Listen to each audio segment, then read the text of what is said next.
जिल्हा परिषद निवडणुकीत राष्ट्रवादी काँग्रेसला मोठं यश मिळालेलं आहे आणि जवळपास 51 जागा या अजित पवारांच्या राष्ट्रवादी काँग्रेसच्या विजयी झालेल्या आहेत आणि आता एक हाती सत्ता पुणे जिल्हा परिषदेवरती आल्यानंतर आता जिल्हा परिषदेचा अध्यक्ष नेमकं कोण होणार याबाबत चर्चा सुरू झालेल्या आहेत आणि यामध्ये दौंड तालुक्यातून जे जिल्हा परिषदेचे तिसऱ्यांदा विजयी झालेले जिल्हा परिषद सदस्य वीर धवल जगदाळे यांचं नाव प्रामुख्याने चर्चेत आहे आणि चर्चेला जाताना पाहायला मिळतंय।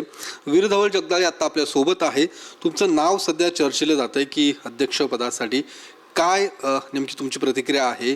तशा काही चर्चा किंवा तसं काही तुमचं बोलणं पक्षातल्या वरिष्ठांशी काही झालंय का? प्रथमतः मी खडकी देऊळगाव राजे गटातील सर्व मतदार बंधू भगिनींचे आभार मानतो। एवढ्या मोठ्या मतदार संघामध्ये मला खूप चांगल्या मताने निवडून दिलं। दुसरी गोष्ट, झालेला हा माझा विजय आणि तालुक्यातला विजय मी कैलासवासी अजितदादांच्या पवित्र स्मृतीस अभिवादन करून समर्पित करतो। आता आपण जसा आता प्रश्न विचारला की झालेला विजय आणि त्याच्यातनं अध्यक्षपदासाठी सध्या आता नाव चर्चेलं जात आहे। होय, मी अध्यक्षपदासाठी इच्छुक आहे। पक्षाचा एक शिस्तबद्ध सैनिक म्हणून यापूर्वीसुद्धा मला 1-2 वेळेला तशी संधी आली होती, परंतु पक्षाचा आदेश मानून मी ती संधी दुसऱ्यांना देण्याचं काम पक्षश्रेष्ठींच्या सांगण्यावरून आत्तापर्यंत केलेलं आहे आणि पक्ष जो आदेश देईल त्याबाबत मी अगदी 100% विचार करणार आणि पक्षाच्या आदेशाप्रमाणे वागणार। या संदर्भात काही बोलणं झालंय का पक्षाशी आणि काय साधारणतः निवडची जी काही प्रक्रिया आहे ती कधी सुरुवात होणार काय? पक्ष संघटनेत अजून तर कोणाशी काही तशी चर्चा झालेली नाही, कारण आत्ताशी 2च दिवस झालेले आहेत आणि ही प्रक्रिया थोडीशी अजून ही आहे।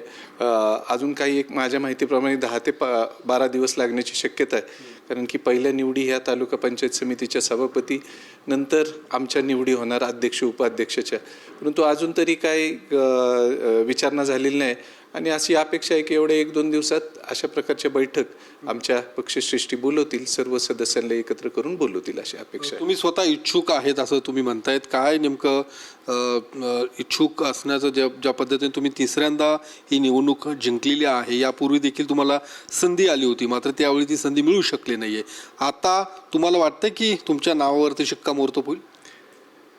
गेल्या 3 टर्म मी निवडून आलेलो आहे, 2007 ते 2012 आणि परत नंतर 2017 ते 2022 आणि यापूर्वी मी नगरपालिकेत नगरसेवक आणि नगराध्यक्ष म्हणून सुद्धा काम पाहिलेलं आहे। स्थानिक स्वराज्य संस्थेच्या कामाचा आवाका मला पूर्ण ज्ञात आहे आणि येणाऱ्या काळात जिल्हा परिषद सर्वसामान्यांपर्यंत पोचवायचं ध्येय माझ्यासमोर असणार आहे आणि मी ते करू शकतो।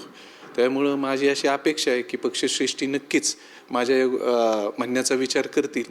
आत्ताच नुकती विधानसभा संपन्न झाली, या विधानसभेला सुद्धा मला पक्षाने अधिकृतरित्या AB फॉर्म दिला होता, परंतु पक्षश्रेष्ठींच्या सांगण्यावरनं महायुतीत कुठं बिघाड व्हावा नाही म्हणून मी तो AB फॉर्म मी फॉर्म जरी भरला होता तरी तो माघार घेतला आणि पक्षाने जो आदेश दिला त्या आदेशाप्रमाणे काम केलं।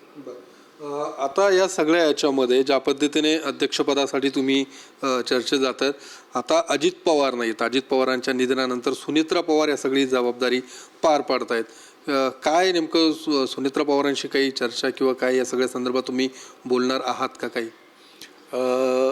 आता दादा तर नाही आहेत, म्हणजे दादांची अशी काही चर्चा झाली नव्हती, परंतु दादांनी एक आदेश दिला होता की जोरात काम करा, येणाऱ्या काळात तुमच्यावर काही जबाबदाऱ्या येणार आहेत, त्या जबाबदाऱ्या पार पाडायच्यात, म्हणजे ती असा इशारा नव्हता, परंतु सदस्य म्हणून तुमच्यावर ज्या जबाबदाऱ्या असणार आहेत त्या अजून जोमाने काम करायच्या, अशा प्रकारचा त्यांनी सूचक वक्तव्य केलं होतं। आता राहिला आदरणीय सुनेत्रा वहिनींचा विषय, आपण जसं विचारला प्रश्न, वहिनी पक्ष संघटनेत टप्प्याटप्प्याने सहभाग घेत आहेत आणि अशी अपेक्षा आहे की चांगले निर्णय घेतील वहिनी। तर वीर धवल जगदाळे यांनी जसं सांगितलं की ते स्वतः इच्छुक आहेत, यापूर्वी देखील मला संधी आली होती मात्र काही कारणास्तव आणि एकूणच पक्षाच्या आदेशामुळे त्यावेळी अध्यक्ष होता नाही आलं किंवा ती जबाबदारी मिळाली नाही, मात्र आता पक्ष नेमका या सगळ्या गोष्टींचा विचार करेल असं देखील वीर धवल जगदाळे यांचं म्हणणं आहे आणि येत्या 8 ते 10 दिवसात ही सगळी प्रक्रिया पार पडेल.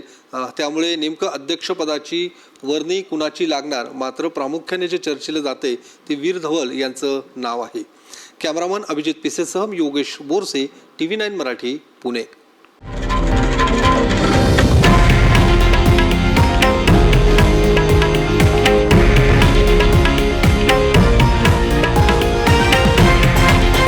हे आहे देशातील नंबर 1 न्यूज नेटवर्क आणि आपण पाहत आहात TV9 मराठी, एकमेव.